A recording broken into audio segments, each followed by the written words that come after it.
Magnewalk is a trick used on Altanas to skip to the end of the level so that you can get the info bot. Basically, to walk on walls you can try lathering yourself up with some super glue, but unfortunately Ratchet doesn't have this at his disposal, so we'll use the next best thing, which is his magna boots. When on a magnetic strip you can actually walk off it onto a wall to make it so that you can walk on it, which is pretty cool.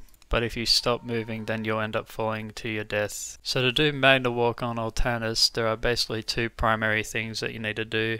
The first thing being Ratchet's position and the second thing being the camera's position.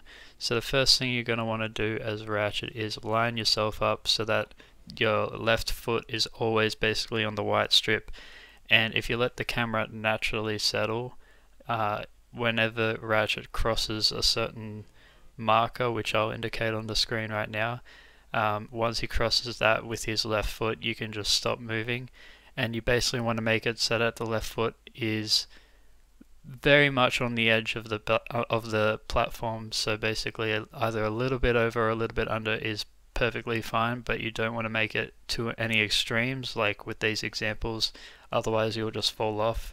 And with the camera you just want to make sure that it's towards the left side as you start walking up so that when it naturally settles you'll be able to set up the trick properly. After half a second you can press the left directional button and you'll be able to hopefully consistently get off the magnetic strip onto the wall, and then you can skip to the end of the level. This also is one of the prerequisite movements you'll need to do beam jump, which you'll need to just learn this really quickly. So this is called Magna Warp. Basically if you line up this debris with this piece of debris and you walk up at this kind of angle, you'll be able to set up the first bit of movement that you need to learn to do beam jump, which is basically scaling up destroyed buildings so that you can, get to the PDA faster. It depends what kind of route you're doing, obviously.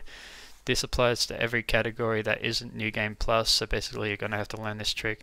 It's kind of precise but also kind of lenient, so good luck with that.